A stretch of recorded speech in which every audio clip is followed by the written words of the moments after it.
from Diane, and this week I'm going to show you how to make these. These are called self-closing gift boxes, and they will hold quite a few chocolates. I haven't put any in any of these as yet, but they just close back up on their little own, and they've all been made here with, this is artistically inked paper, but the rest are retired papers, but I just loved them. So, and I'm still waiting for all my order to come in for the new catalogue, so I thought I will show you how to make these. Even though I'm using retired designer series paper, everything else I believe is still current. So these measure 2 inches square on the bottom, but overall height they are, hang on, let me get my little trusty ruler here, they are 5 inches high.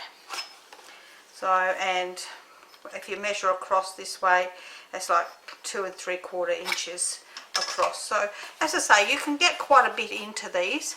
I haven't put anything in them. I haven't got any chocolates left from Christmas, and I'm not buying any this year, or at least not at this stage in the year, because Easter's coming up soon. As we all know, there's the 15th of April, I believe it is. So these would be great for that, as well as for Valentine's, as in this, but I haven't got any of the new papers yet. So at the present time I'm going to be doing this with papers that are retired. So there we go, let's pop them out the way. And there really isn't that much to this card, so you're going to need, and oh, I forgot my red liner tape. I'll just go and get my red liner tape.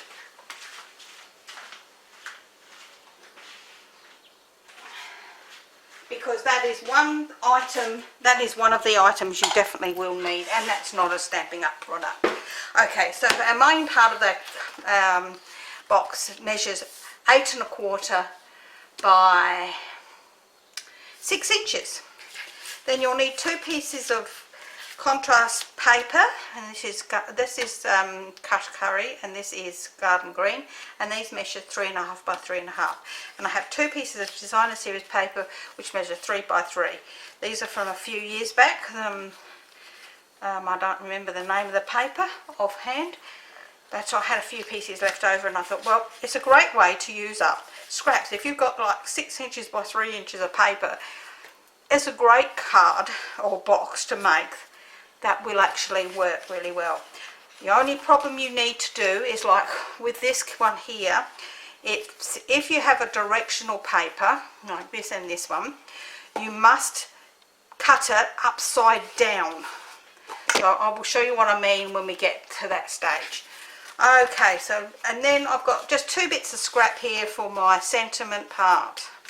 So I'm going to be using the sweet ice cream and I'm going to put this treat yourself on it, which I'm going to stamp in garden green. I'm using the Heart Duo punches.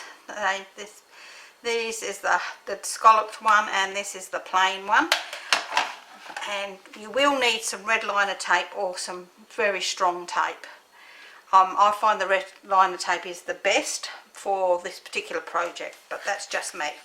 So anyway, let's get stuck in. And I didn't bring a pencil over, so I'm going to quickly run and get a pencil.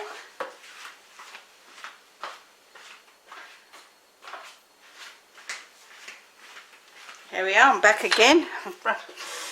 Luckily my pencil was on my other desk. So okay, so we're going to start with our main piece of card, and we're going to score this on the long side and make with our score tool, remembering because we're using card we want the smaller end, and we're going to score this at the 1/4 inch mark. Now if you're making this with American sizes, you can actually score this at a 1/2 inch and move all the other measurements along by 1/4 inch. So we've scored that at 1/2 inch, and we're going to score this at, 1/4 inch, and we're going to score this also at 4 1/4 inches. We're then going to turn this onto the short side, and we're going to score this at 1 inch and 5 inches. We're then going to turn this back so that our small score edge is in the same size as where it was before, the 1/4 inch mark. And now we're going to score at the 2 1/4 inch mark, down just to that 1 inch score line. So, excuse me, I've got to pull my head in a little bit. And again at the 6 1/4 inch mark, down to that 1 inch score line. And that's all the scoring you're going to be doing. So that's not really that much. So just got to remember, don't go down past there. Well, it's not all the scoring we're going to be doing. We're going to be doing a little bit of diagonal scoring, but that's all the scoring on the scoreboard. So I'm going to bring in my sponge mat here, and I'm going to score now from this middle score line here, this 4 1/4 inch mark, up to that 2 1/4 inch score line. And then I'm going to score from this 1/4 inch mark up to this 2 1/4 inch score line. And I'm going to do exactly the same on the other one. So I'm going to go from the 8 1/4 inch mark up to the 6 1/4 inch mark that we made at the top there where that line is. And then from this 4 1/4 up to that 6 1/4 inch score line that we did. So now our scoring should look like this. Can you see it very well? It's not an exactly very good light in here today. Let's see if I can move that light a little bit better. Whoops, no, it's not good. How's that? I'm going to sneeze now. Excuse me very much. So that is all the scoring we're going to do. Now I'm really doing a really good job this today, and I forgot to bring over my corner rounder punch. So I'm going to go crack over and get that too.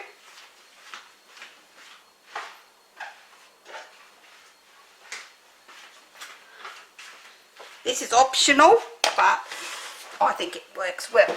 Okay, so I'm going to do a little bit of cutting now. So what we're going to do is with these tiny little rectangles here, the top and the bottom one, we're going to remove those completely. So, including the score line on the top and the bottom section.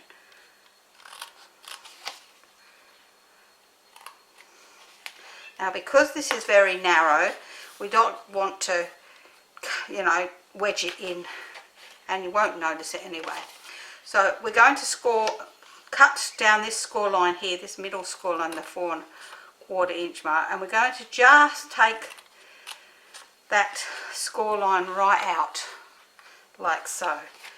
And then we're going to do exactly the same at the bottom. We're going to up there and just the other side of it, just to take that score line out. It makes it go together a lot easier. So just either side of that score line, just a tiny smidge of the cardstock is missing, like so. And that's our cutting done. So now we're going to actually fold and burnish this. So we're going to fold and burnish all these score lines on this piece, folding all the score lines like so. They're all the same way, every single one of them, even the diagonals.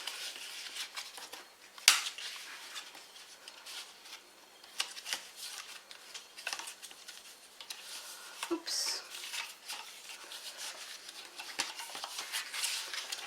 Okay, so now I'm going to bring in my corner rounder, and we're going to round the corners on these long ones, not the short ones, they're the bottom. So on these long ones we're going to just round the, well, I don't know if it's going to work. There we go. I'm just moving that one out of the way. Oops. Let's move that right out of the way like so. And then we'll change that over to the other side. I mean, if your corner rounder will go through 2 lots, you can do both lots, but I prefer to do the one. So that's all our scoring done on this piece, and we're going to pop that on one side for a moment, and we're going to bring in our other pieces of card. So we're going to bring in a 3 1/2 pieces of card, and I'm going to bring in my, oops, let's move that out the way because I don't need that anymore, my trimmer, and I'm going to pop this piece into the trimmer at the 1 3/4 inch mark, 1 3/4 inch mark, and just make a tiny little mark with my pencil like so. And you see that little mark just there, and I'm going to do that on both of them, 1 3/4 inch marks, so like so. And then we're going to bring this in and put that mark we made there at the top of the trimmer and the bottom corner at the other end. So we've got a triangle, and we're going to do exactly the same the other way. We're now going to turn it the opposite way with that mark at the top, and we're going to trim that off like so. So we now have 3 triangles. So let's pop that on one side, and we're going to do the other one exactly the same. So from that 1 3/4 inch mark, we're going to cut that piece off, and then turn this the other way and cut the opposite way, so that we have 3 triangles. Now I try and keep them separate, like in 2 different piles, for the simple reason that I think it's just much easier. Now this is our 3-inch piece, and we're going to turn it over, and if this pattern was directional, you would want to make sure that if this is the correct orientation, that this is the edge we are going to put our mark on. So we would turn it over and we would put our mark at the top now, but it's actually at the bottom of the paper. Does that make sense? Okay, so we're going to mark this one at the 1 1/2 inch mark, and we're going to do the same with this one, 1 1/2 inch mark. Now I'm lucky because my paper's not directional at all, but if that was directional, you would want it so that when you cut this is now the bottom, you would cut it like this, and this piece here and these pieces would be up the correct way, because that's how it's going to sit. So I'll cut one for you. So we're going to cut this exactly the same as we cut the other, like so.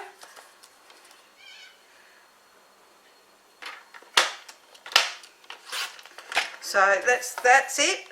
If it was directional, you would need to turn it over, and your pattern will be, that is the correct orientation. So let's say that had a heart on it, like this one here. I'll turn it that way. You can see you need that long section with the hearts facing the correct direction. Okay, I hope that explains that pretty well. So we're going to pop those over here, and we're going to do exactly the same with this one here as well. So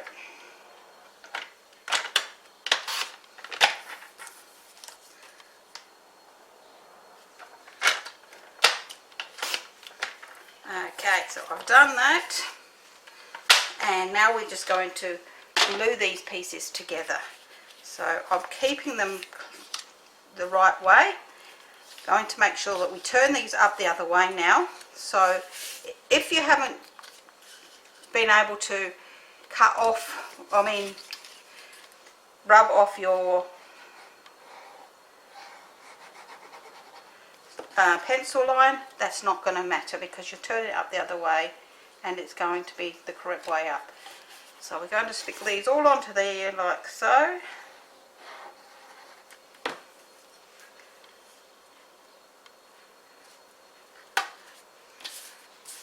This is not going to take too long, even though I should have done one off screen, and then I could have done the other one on with you, but never mind. So that's one section, and as I say, we've got the other one here. So there's my mark. Turn it up the other way, and those that way, and these will all go on exactly the same. So we always mark on the back for the simple reason that you'll know you'll get them around the right way. And if you have a directional paper, just make sure that you cut from the bottom of your paper, your bottom peak of your triangle.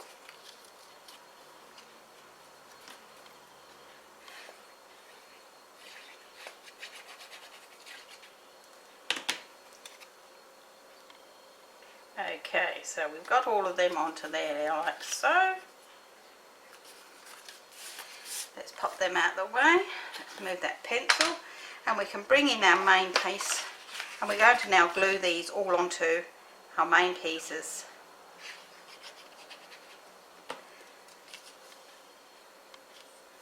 Like so.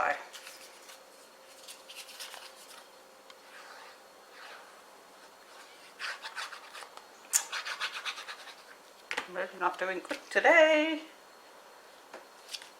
And here we are in the middle of summer and it's pouring with rain. That's crazy. Should be like 35 degrees now, and there it is raining.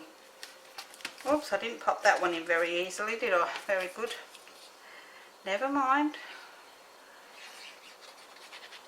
I can put that one to the back.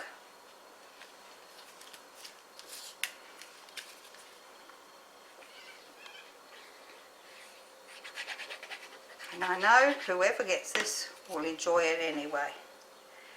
You could feel this with those tiny little Easter eggs, you know, those little chocolate, solid chocolate Easter eggs as well, if you wanted to, with some lovely Easter paper. Okay, so that's, our piece is all glued on. Let me put my pin in my glue. There we go. And now we're going to just, using our red liner tape, we're going to, if I can find the end, that'll be right, there it is, pop this along this edge. Now my tape is a 1/4 inch tape, so that's really good because this comes in 1/4 and 1/2 inch sizing, or it does here in Australia, let's put it that way.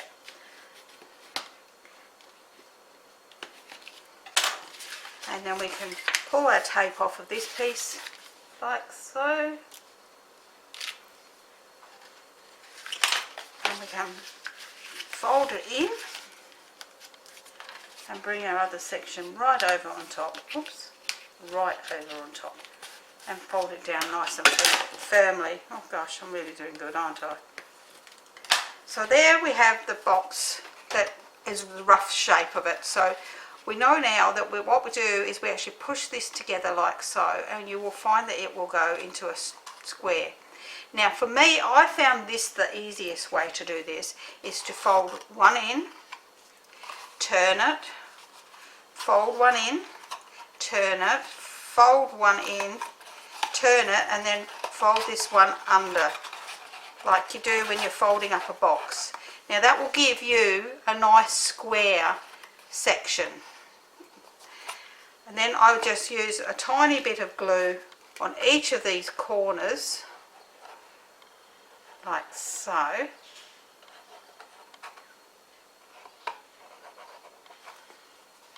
And then holding it down nice and square, just to let it set for a few seconds.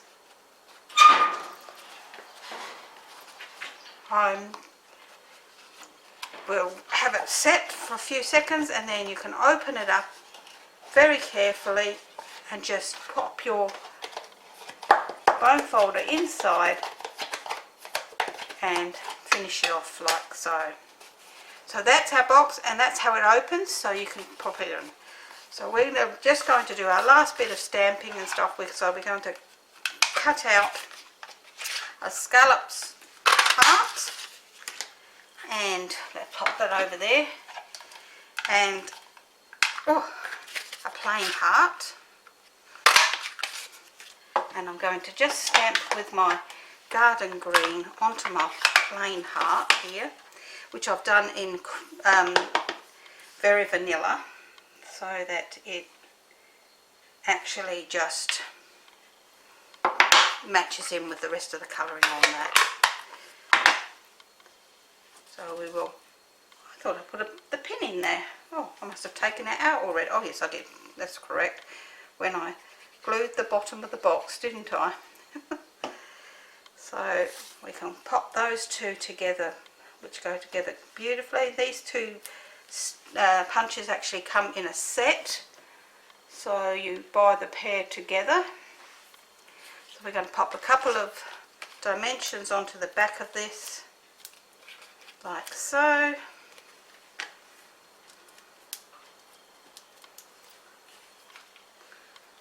And pop this onto the front of the box.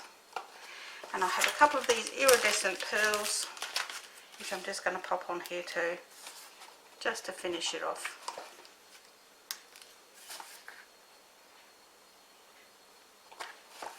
And they actually pick up the greeny colour really, really well. Pop that side, I think. And that's our project for today. Well, I hope you've enjoyed that. It's a really easy, quick project, and I think for me it's one of those projects where, you know, when you're looking for a little gift box for something, whether it be, it might even be a bracelet or a watch, or just some chocolates to say, you know, hey, glad you're feeling better, or wishing you better. These are just the perfect little size for that. And as I say, these fit together really, really nice. If you find, like mine, it's gone a little bit skew-whiffy, you just get your scissors and just trim that off neatly. You can always put another piece on the back there.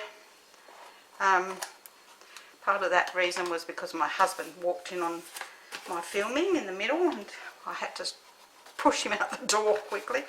But they do actually sit together much nicer like that. But you could put get a piece of 2-inch square and pop over the top to make that even more solid if you needed to.